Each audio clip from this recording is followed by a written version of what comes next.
Good evening, everybody. Welcome to Macro Talk.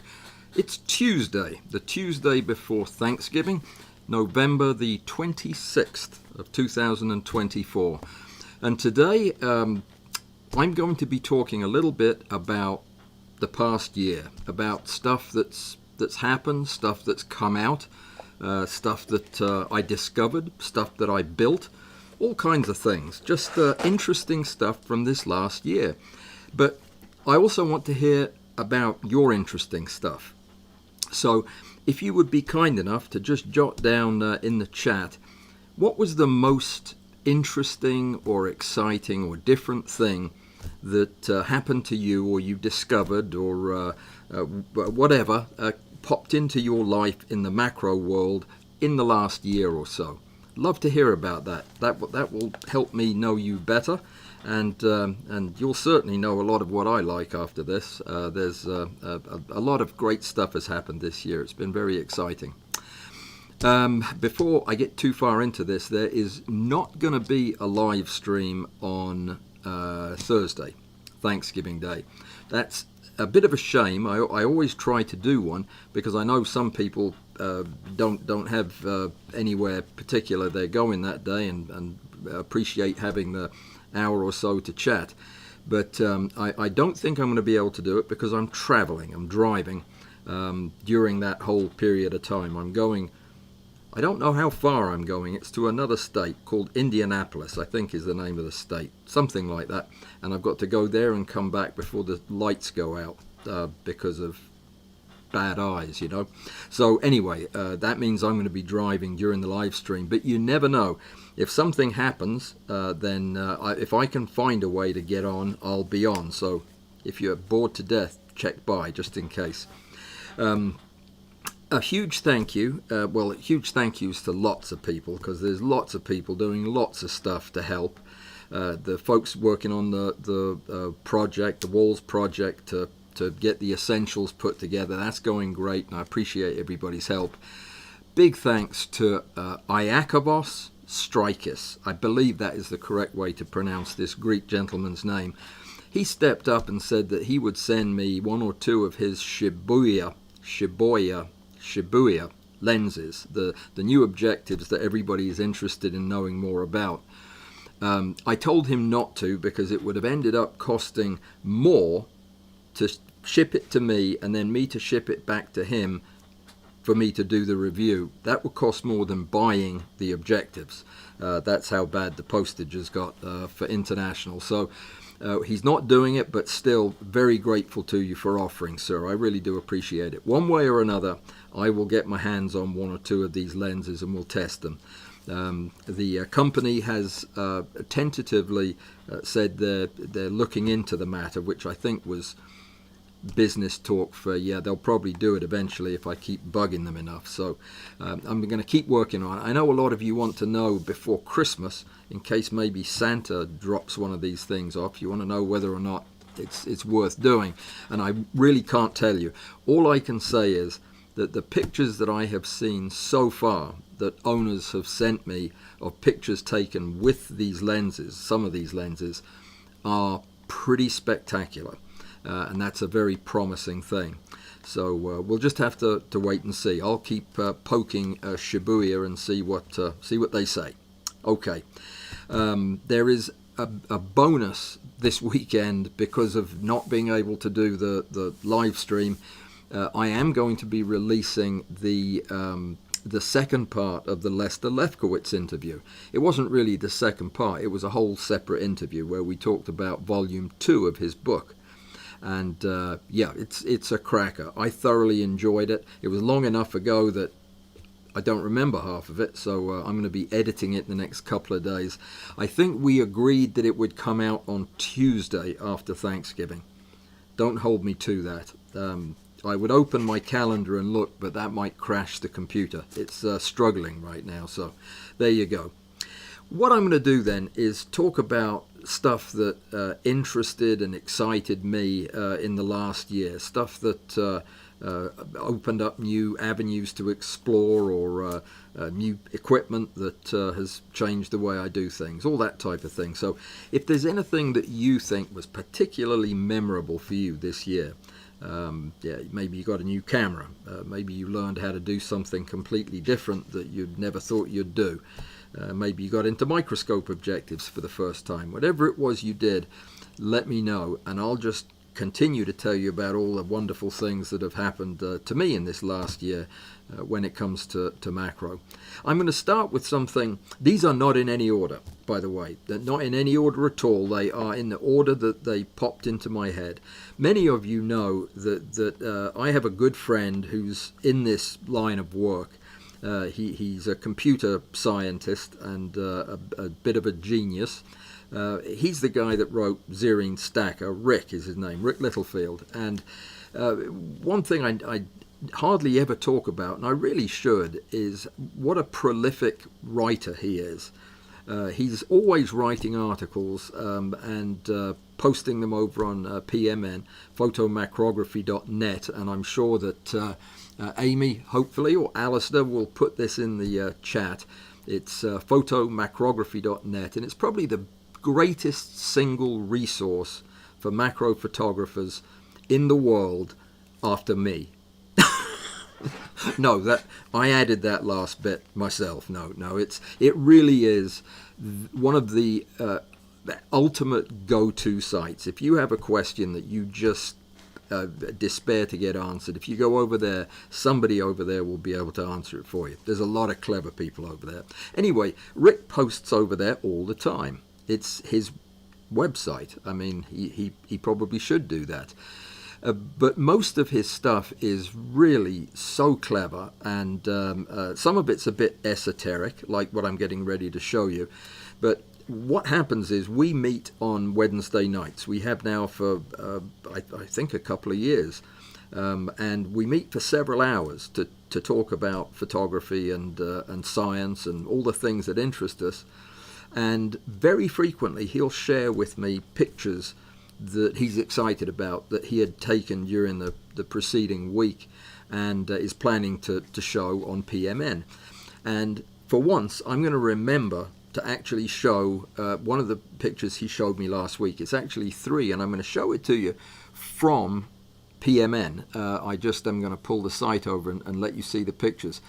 This is typically what happens, is he'll say, have you ever seen a such and such caterpillar? And I'll say, well, why, yes, I have. And he said, have you ever noticed their hairs on their back? And this is how the conversation went. He was doing a piece on the carpet beetle larva.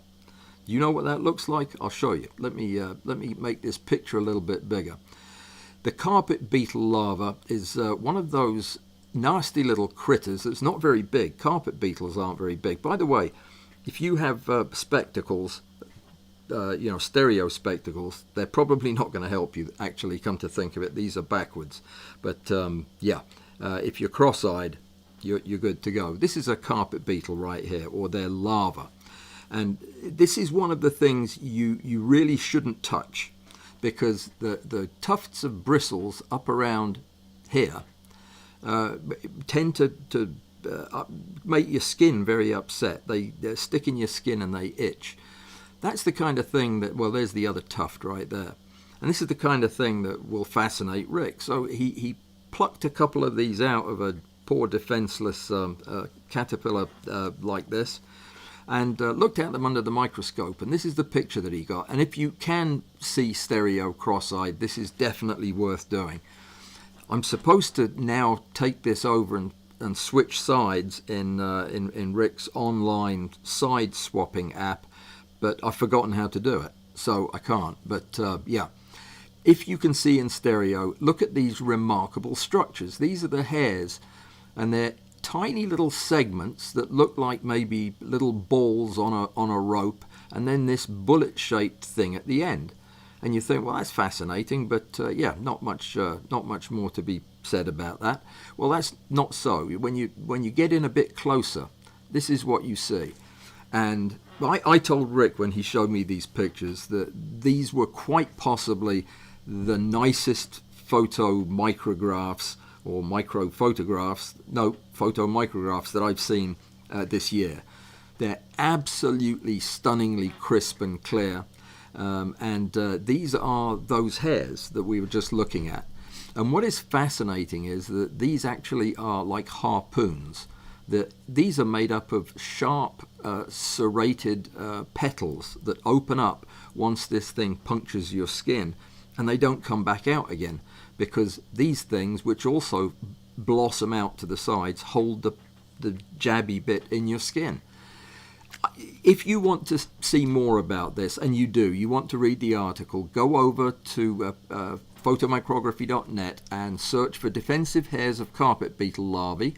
The URL for it, I bet somebody's going to put it in the chat before the end of the evening, but that's well worth looking at. And in fact, you ought to go over there and sign up. It's such a fantastic resource. Talking about fantastic resources, there is one other thing I wanted to show you while we're talking about this. The documentation for Zerine Stacker's new browser-based stereo viewer, the thing I don't know how to use, just came out. Rick just sent this to me today to explain that now you can use Zerine to create side-by-side images. You can flip the sides. You can make triptychs if you're presenting your stereo work. And you can do all kinds of other things. You can even make red, blue anaglyphs using this. So it's a very cool resource. If you're a Zerine user, check this out.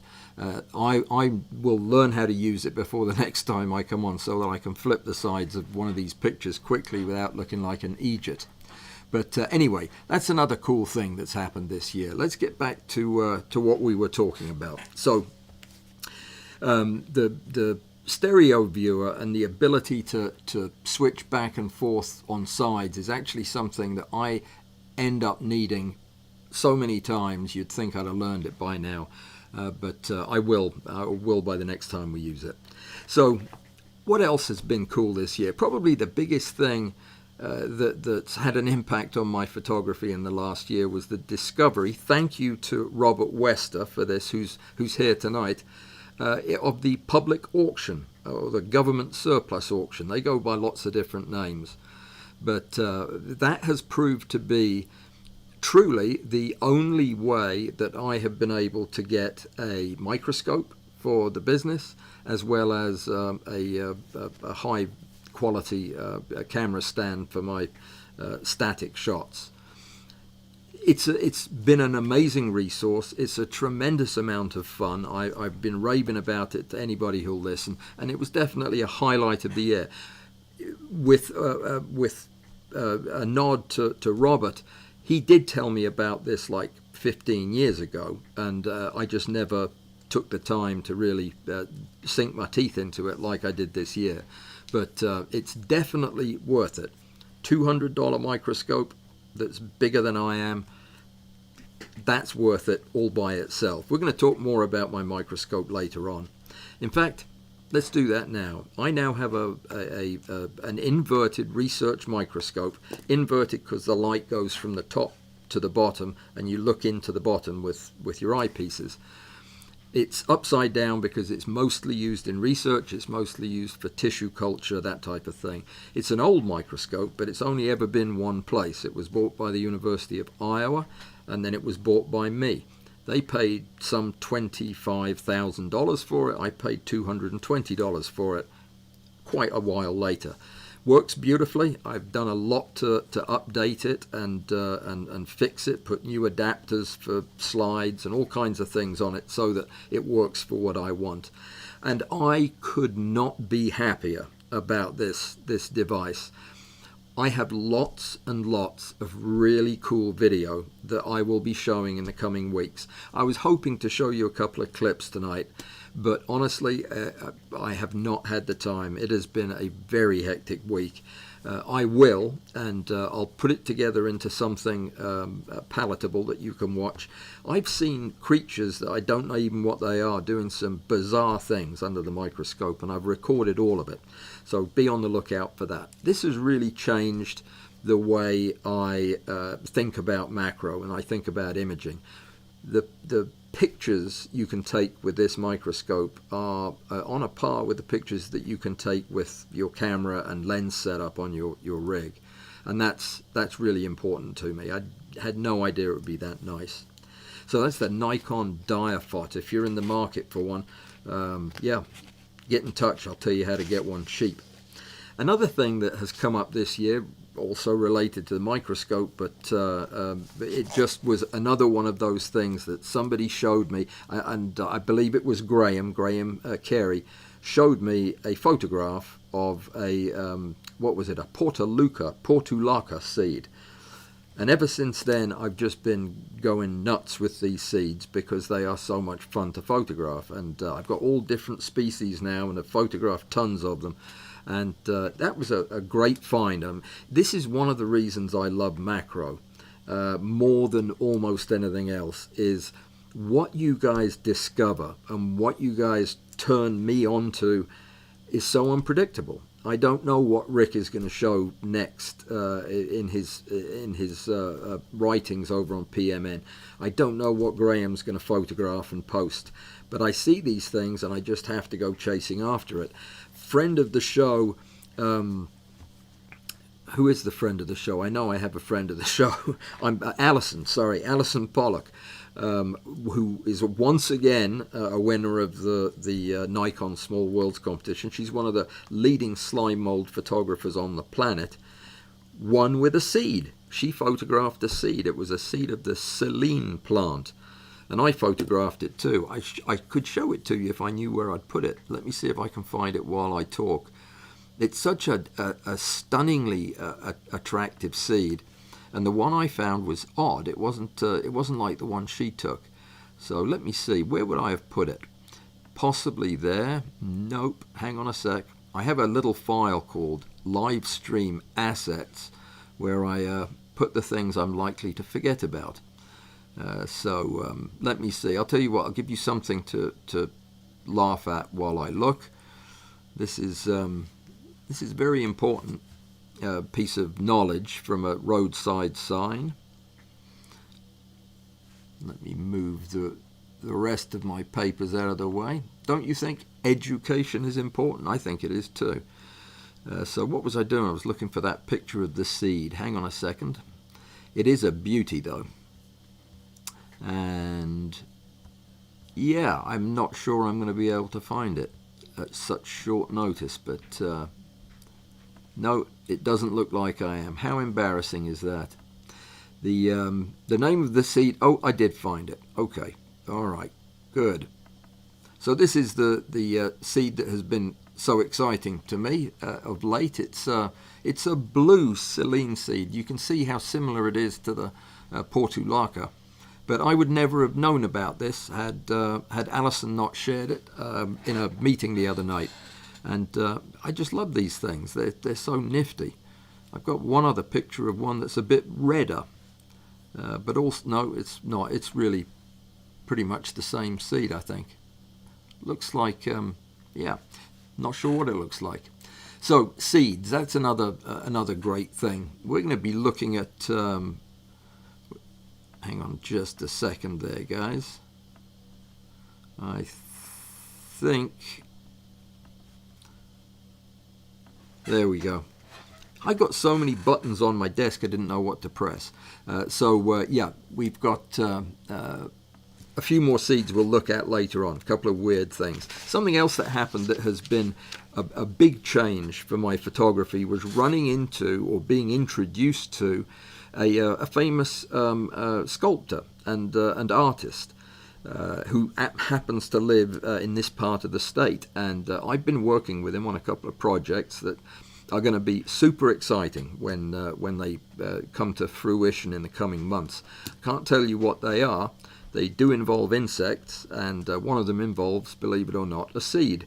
So you'll be seeing more of Lonnie Stewart's name, and I think in a little bit there's probably going to be a couple of pictures of some of his work as well.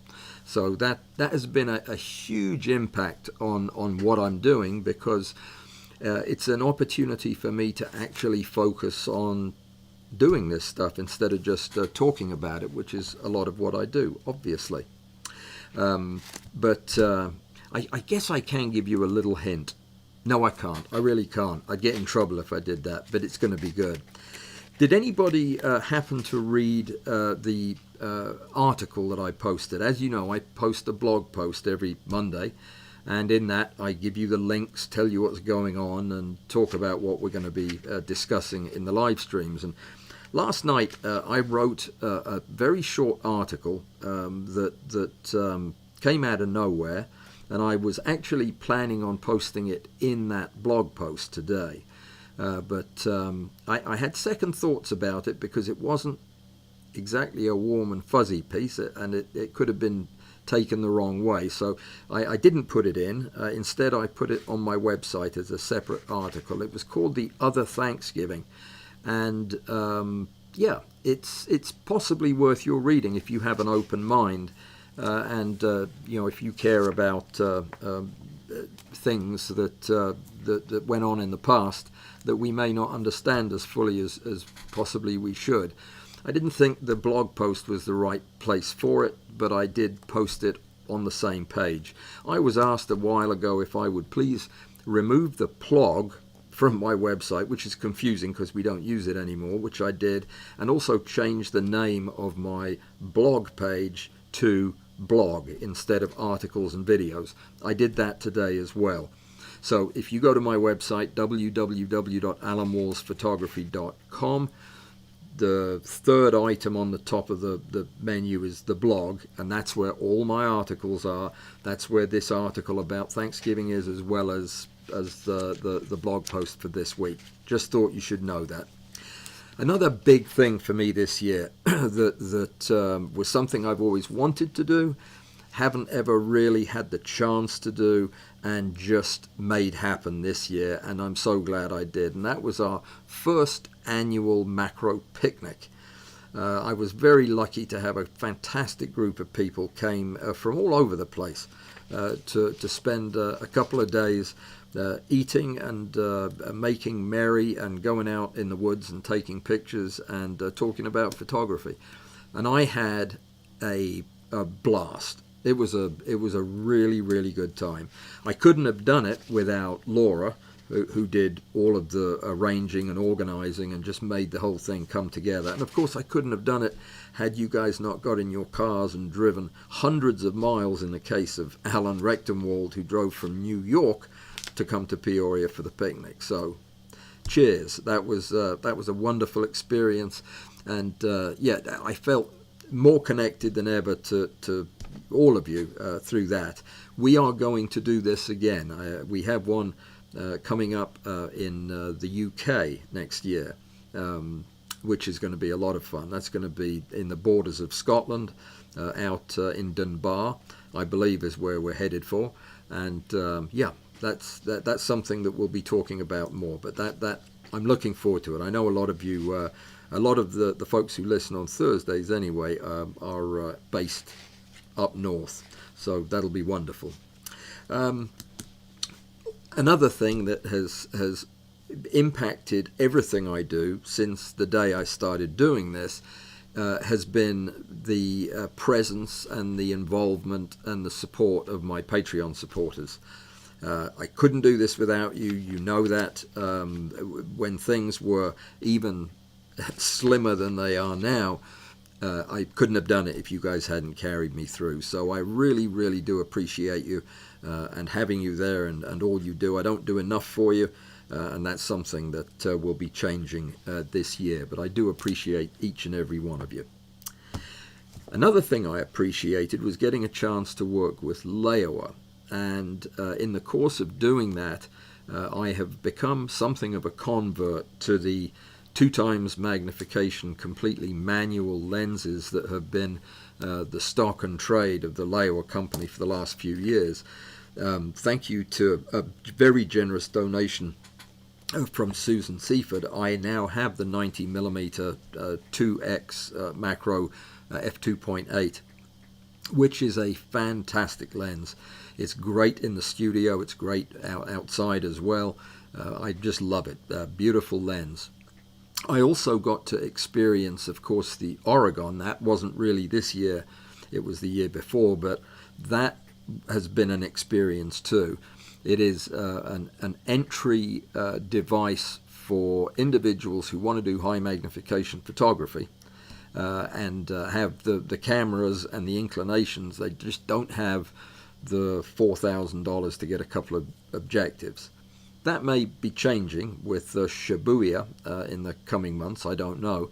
But until then, Leiwa has created a really nice gap bridging device with the Oregon. They also made a fantastic video lens, which I absolutely love, the 100mm f2.8 macro cine lens, which is also a 2x magnification lens. It's heavy, it's bulky, but it's got a lovely long smooth focus throw and a declicked aperture. If you do any video at all, and I know Russ, you do plenty of macro video, this is the kind of thing that you would love. Apparently chat was disconnected. How strange is that? Yeah, I don't know. Yeah, I don't know what caused that to happen. I hope it wasn't anything I did. I don't think so. Joseph is upset that I was tricking him with a caterpillar and not a seed. You'll understand as I start to tie these bits together. Don't worry about it. Suggested topic for the future live stream: best practices for organizing photos on your computer and file naming conventions. Oh, that's totally unnecessary. You don't need any of that. I suggest you just do it by the seat of your pants. Yeah, I know. Trust me, Zeno, if I had time to get everything organized, yeah, I wouldn't get anything else done, would I? I do have too many photographs. All right, Emily loves that lens. I'm guessing that's the 90, right, or the 100. Either one, they're good to love. Art was looking for my 10 papers of studio trips. No, I think that was 7 pages of checklists. Right. I went to post the checklists today, and I'm going to put them in on Google Drive, my Google Drive, and then post the link for my Patreon supporters. It has all of my checklists. It's a big document, and I was going to do it, but I couldn't get the word draft off the thing. And then I did something that caused the document not to be savable. I don't know what that was either. I think it was because I was trying to edit an Apple document in Word. That causes problems. Anyway, it's not there. It will be there. It's going to happen before I go to leave Middle Earth for Thanksgiving, okay? So maybe even tonight. All right. So let me see. The chat keeps disconnecting. And, you know, the chat is actually not something that goes on at my end. That is actually on the server at YouTube. So I don't know what's happening with that. Probably there's a lot of people streaming tonight, something like that. But keep plugging away. So tell me, what have you found? What have you seen? What have you done that excites you with your macro? What got you going this year? Let me know. Amy has already posted PMN's link, and you do need to check that out. It's where I go when I need to get an answer to a question that I can't find anywhere else. That's the place to go. It's also the place to go if you just want to read about the crazy stuff that people do with microscopes and cameras and microscope objectives. All the stuff we do, they do over there. And they just don't have a sense of humor about it like we do. That wasn't fair, was it? It's not that. But I've tried to post over there a few times, and then I thought my post was just not scientific enough, so I erased it. But that's just me. All right. I want to mention another thing that I don't know what kind of an impact it's going to have on my macro, but I have a feeling it will have some. It certainly had an impact on my my relationships with people, because a lot of you have got in touch with me and said, you need to talk to my friend Zamir over at AK Diffusers, because he's such a nice guy, and the two of you would get on just fine. So I got in touch with him, and he sent me this lovely hat.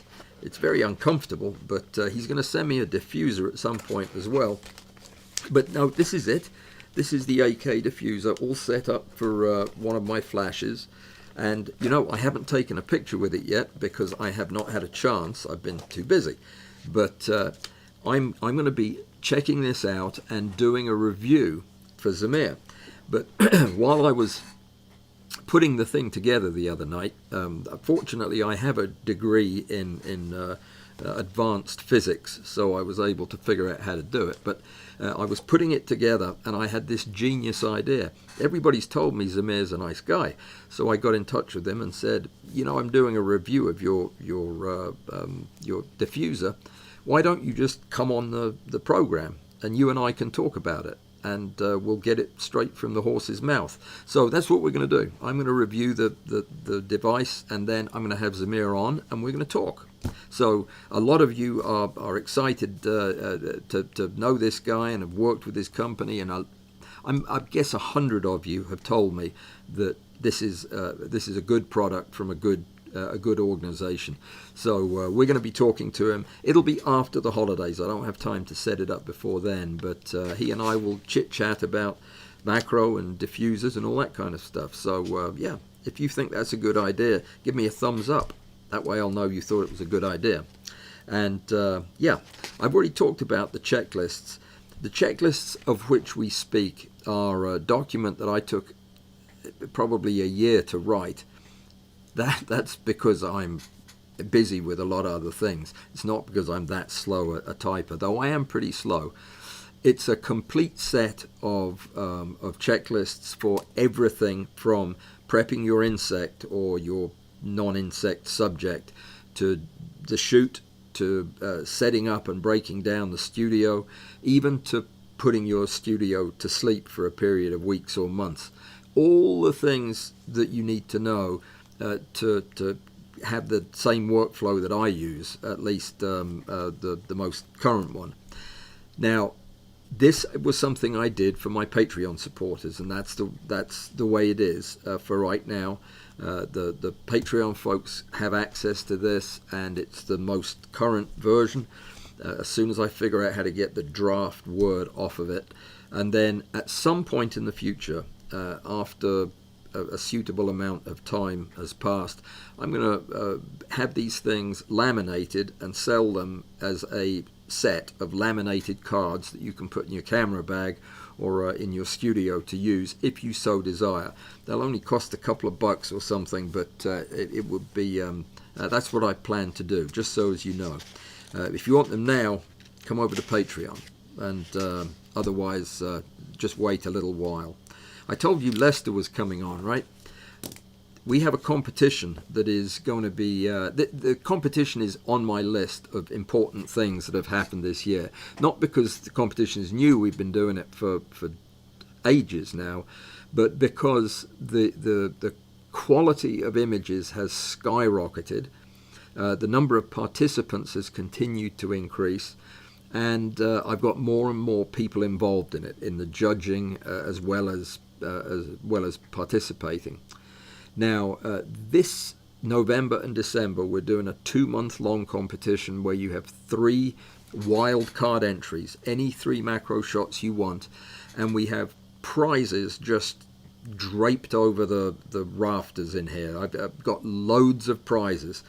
I keep telling you that I'm going to tell you the complete list, and I will as soon as I have everything compiled, but we have a whole bunch of prizes that we'll be able to split probably into a couple of categories. There have been recommendations that one category be for low magnification, another for high. I don't think that's really fair, because what I really want to do is give folks who are less experienced than others a chance to win in a beginners type of well, not beginners, but an early experience type section of the audience. I'll come up with a way to do that's fair and equitable. But in the meantime, just keep taking your pictures and sending them in, because you get 3 pictures regardless. And then the prize situation we'll figure out. Now, the one thing I wanted to check with you was, and I'm going to ask you another question. Lester and I are doing this, the judging together. He agreed to do that. One of the prizes is a signed set of his books. Another of the prizes is a single signed book. So, you know, plenty of stuff there to win. Now, Lester and I are going to do this, but there are going to be a lot of images to look at. And I thought if ever there was a time to get a third and potentially even a fourth person involved in the judging and have an actual panel of judges that we would do a video with, so that you would hear your picture being talked about by somebody other than me, who would you like to have on? Who would you like to see me get to come back? Preferably somebody that has been on with us before, somebody who's judged before, somebody who's worked with me before, or somebody we've done a special interview with, something like that. Who would you like to see? Or maybe it's somebody new that I haven't talked to, though I doubt I could get them to come judge a competition, but maybe I could. Think about it, let me know, and I will follow up every lead you give me. But that's something. I haven't talked to Lester about it yet, but I think he'll be agreeable to it, and it would be a whole lot of fun because he's a funny guy, and yeah, having him on the panel would be hysterical. So that covers all of that stuff as far as I know. If you just leave a name in the chat, I'll know that you're talking about a judge, and yeah, I'll go from there. Let me see. So we're still dropping chat, it looks like, every few minutes, and yeah, I don't know why that is, but anyway, Joseph. Actually, I'll tell you what. The questions are being transferred over to the other, to my back channel. Yes, Amy, maybe a handicap system. Could be difficult to do. It would need a criteria. Amy, let's you and I talk about it. If you have an idea, I'd love to hear about it. AK Diffuser also works great for fast setup on Wii macro rig. Not perfect lighting control, but more than acceptable, especially for exploring, says Jack Kramer, who knows his stuff. Thank you. Good tip. Good tip. Chat's working fine for Alistair. I'm maybe the only one who's seeing that it's not, but I'm getting these messages that chat has been dropped and then it'll stay down for 60 seconds and it comes back up. Let me see. Gary Russell mentions Joseph as a judge. How do you feel about having a judge who hates insects? What if you're going to turn in an insect picture? Think about that one. But that's worth thinking about. Joseph, what do you say? And Russ nominates Susan. I've been talking to Susan about maybe doing some judging. Amy 5, Joseph says, and Rick Littlefield. I've already talked to Rick. If I can twist his arm with a few more votes here, there's a chance. He does actually watch the live streams after the fact, so he is going to hear me plotting behind his back about getting him on. But that would be a real that would be a dream come true, to get to judge a competition like this with Rick and Lester. My goodness, that would be fun. Can you imagine? All right. And Joseph pushes back to say that, yeah, he can judge an insect too. I know you can, Joseph. I'm just giving you heck. All right. Tom agrees. The macro picnic was so much fun. Could have stayed all week. Yeah, I could have done too. Well, I did. I stayed all month after that. But, yeah, good. I'm so glad you liked it. Oh, here's an interesting question. You can set up cross-polarization setups with the polarizer behind the objective in the infinity space, easy to work with and conserve subject side space. Absolutely. Yeah. You can polarize the light in front of the camera or eyepiece for your analyzer, but you can certainly start the process in the infinity space. Don't know what they were talking about, but it's interesting. Amy's name keeps coming up. Zeno nominates Amy. Amy was a great judge, and I would love to have her back on. Can you imagine that? Amy, Rick, Lester, and me, if I can't get out of it. How interesting would that be? Okay, I'm gonna think about this one, because this is fantastic input. I'm going to show some pictures, because what I did was I made a file of images that I thought, well, these kind of sum up the whole thing of the last year. Some of them may be a bit older than that, but yeah, let me get them open and see. I invented a new kind of phone this year.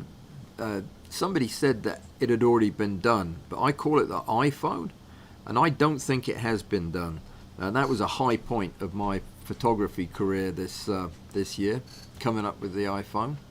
There it is. Oh, I can't get the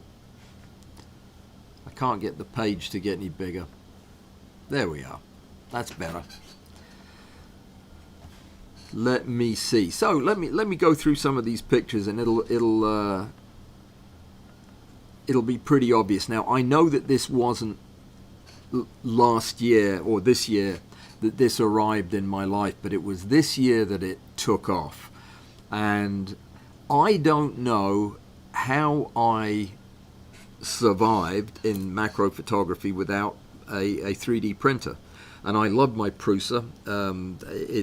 It's just been absolutely the most amazing device to have. It's freed me up to do so many creative things with equipment, and that's thanks to Jan Nelson, who contributed this to the channel a couple of years ago. But boy, I have been using it almost daily since then, and grateful also to Larry, who basically taught me how to use it. Another thing that was a big deal for me last year was going to Scotland. Has absolutely nothing to do with photography. In fact, the whole time I was there, I didn't take a camera. I just took my phone, and maybe that's what the message I'm trying to make here was taking a break from macro for about 10 days. Did me the world of good. I came back eager to get on with it, and excited and hungry for more.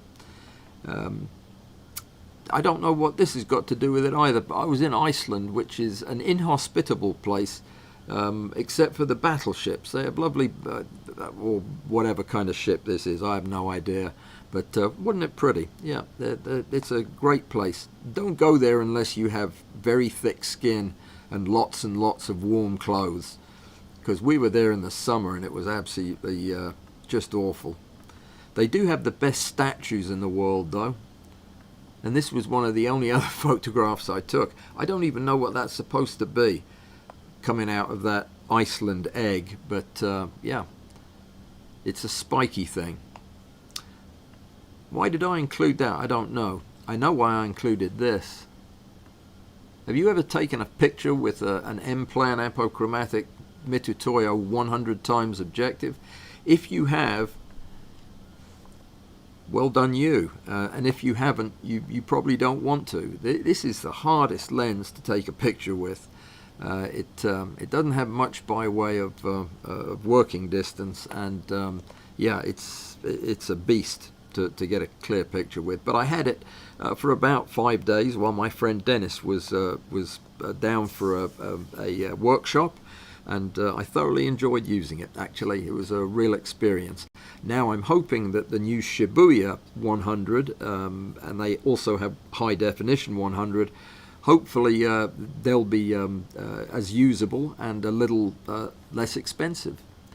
If you want something that's more expensive, I had the opportunity to test drive the VHX digital microscope that just completely blew me away. It was after Rick had gone and tried the thing out himself at a business near where he lives.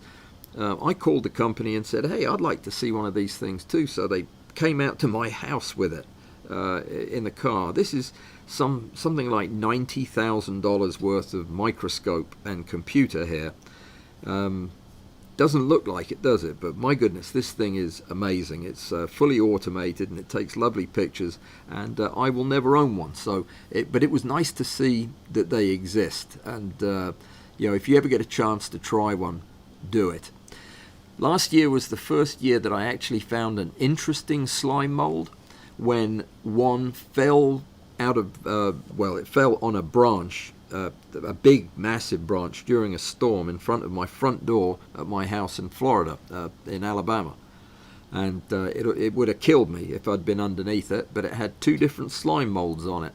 And yeah, so that if you've had no luck finding slime molds like I hadn't, just stand under a tree and eventually one will fall on you. And that's what happened. This is the chocolate straw mushroom. It's actually, I still have it, and it still looks like that because it desiccated. I got into using polarized light to photograph crystals actually a couple of years ago now. I know that's sideways, I'll try to fix it. But the thing that really catapulted my interest into the stratosphere was designing and building a cross-polarizing device that allows you to do the whole thing in one place. This is just the bottom part. I've got a picture of the rest of it somewhere in this stack.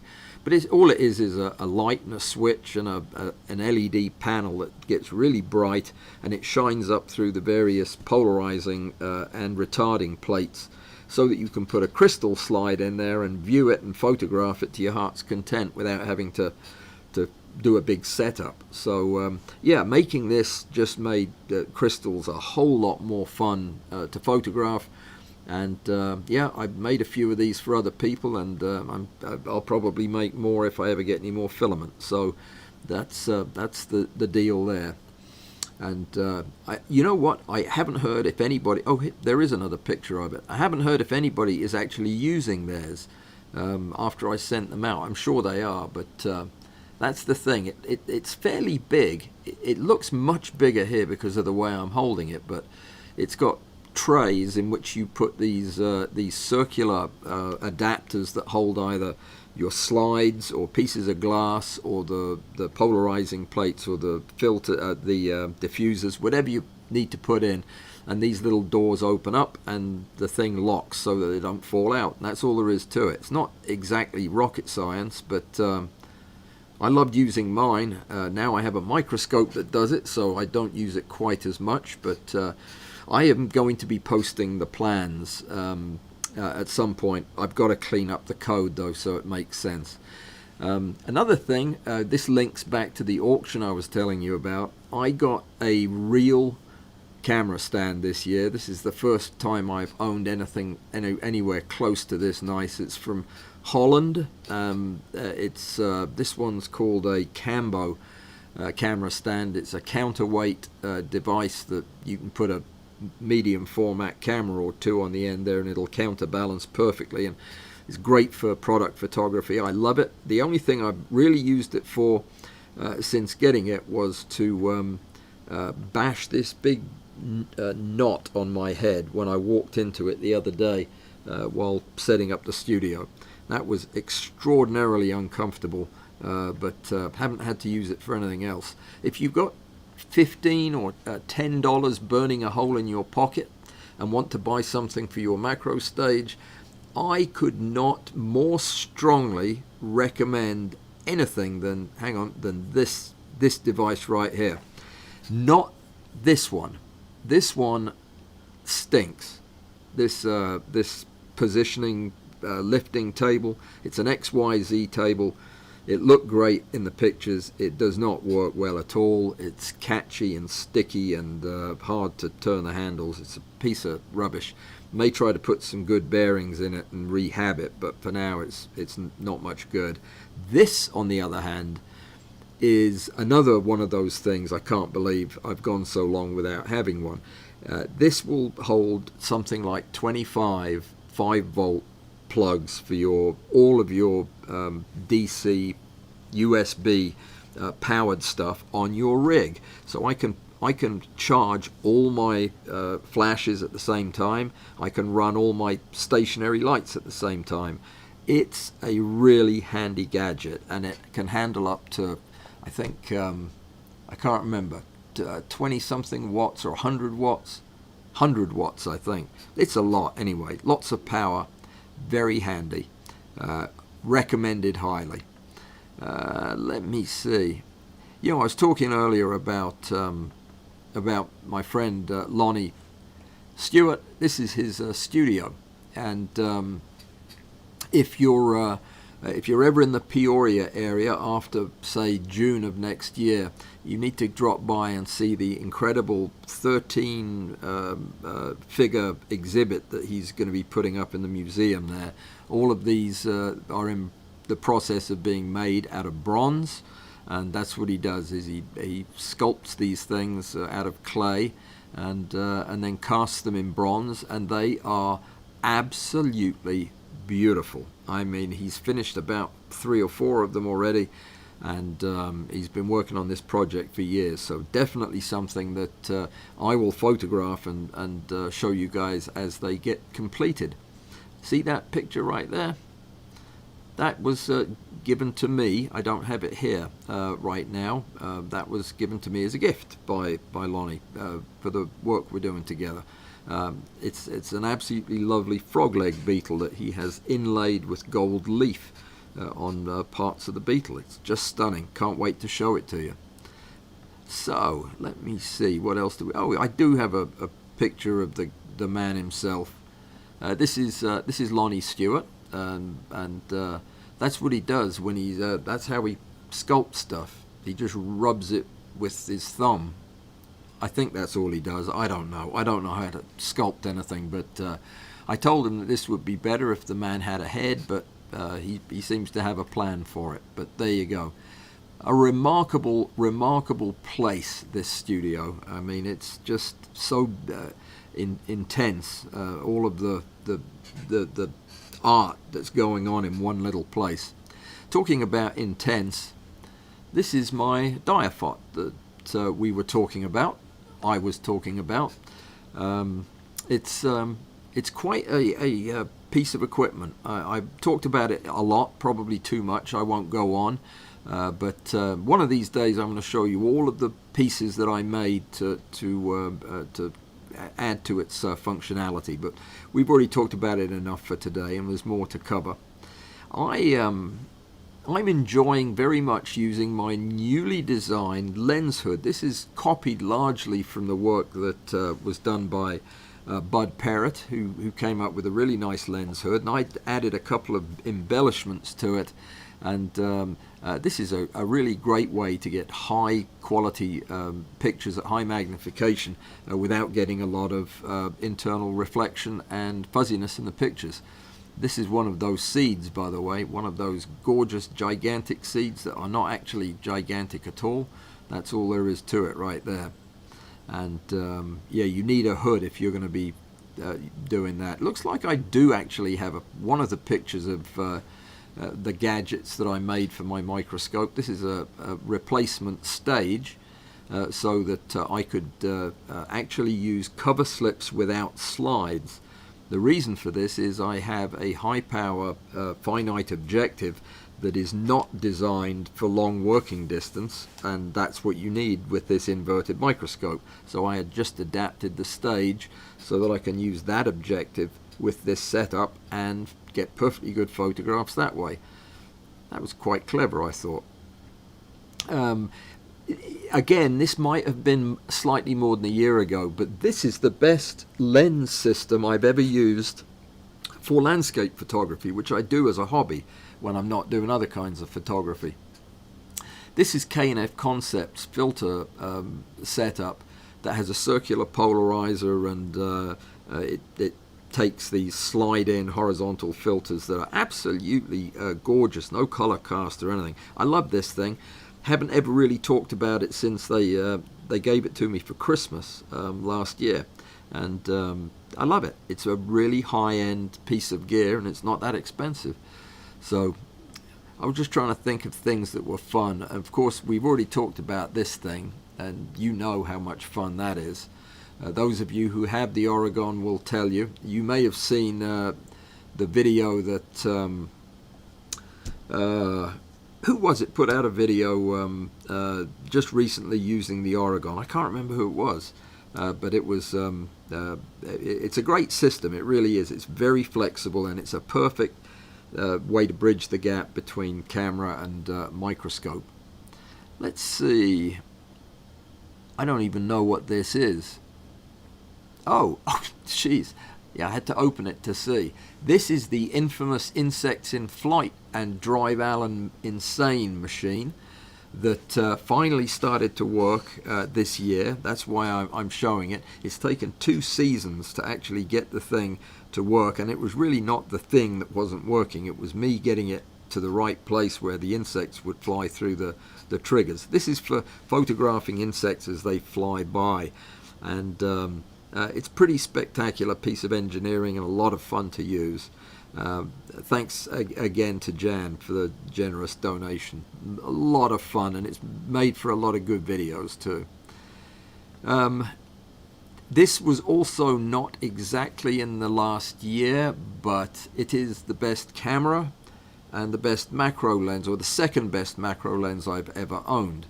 This is an incredible setup. It's the Nikon Z8 with the Micro Nickel Z105, the new 105 lens.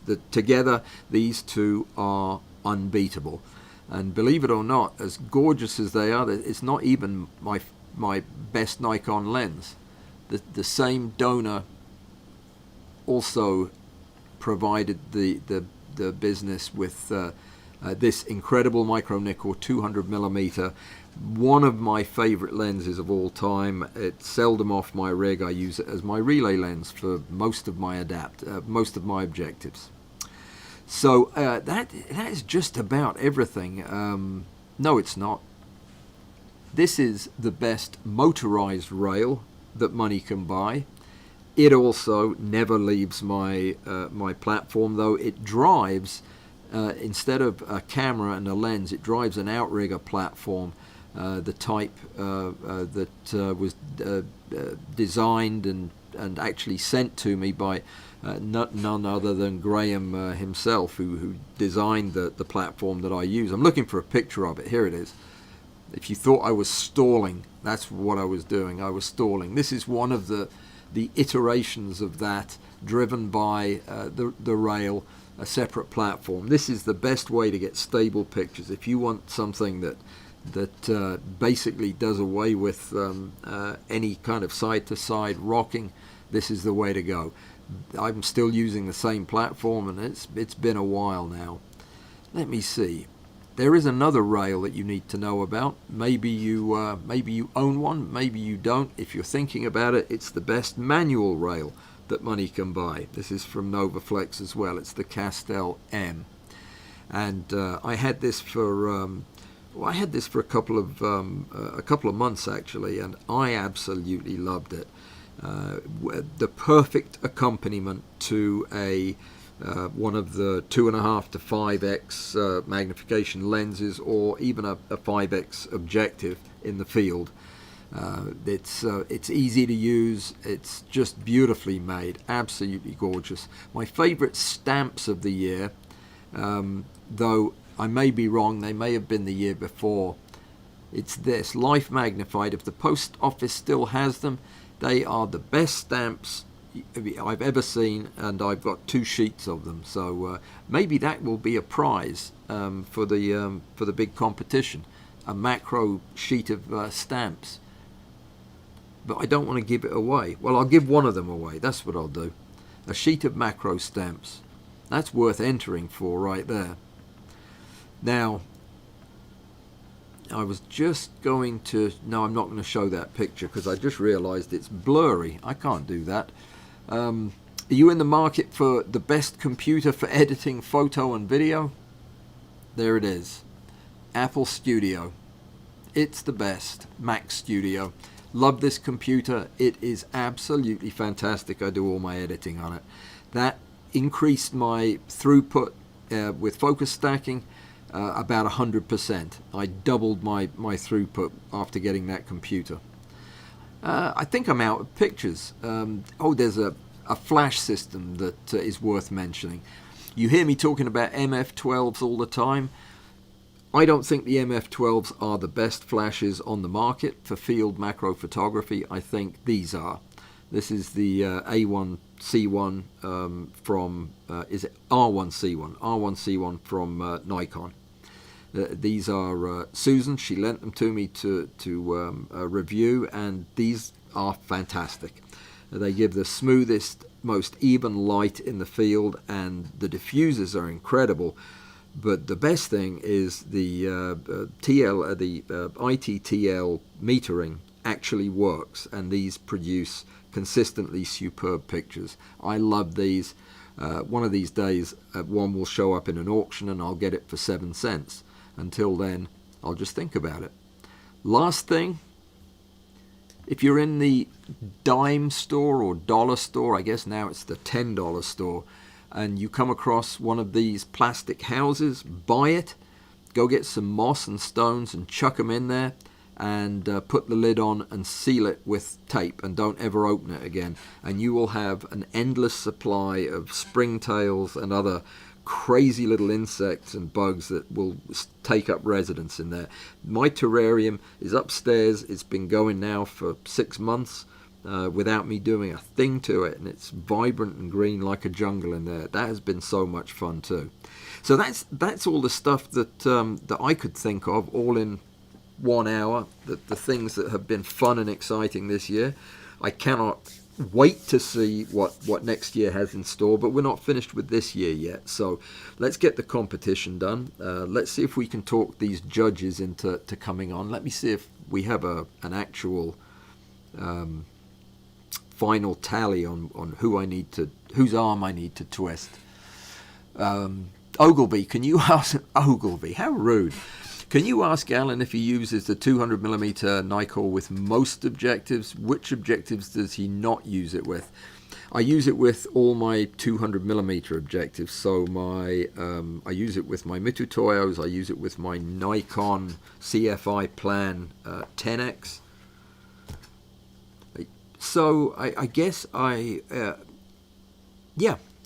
it's not my favorite with the 5X. And I don't use it, obviously, when I'm short focusing. I need another lens for that, DCR 250 or a 100mm macro lens. But for most of my using at full focal length, it'll be the Mitutoyos and the Nikons.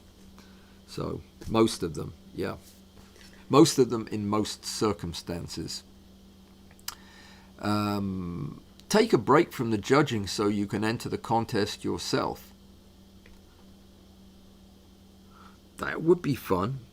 You know, every month I actually do find a picture that I would before I post the subject, I pick a picture or take a picture that I would submit, so to see if it's reasonable to do.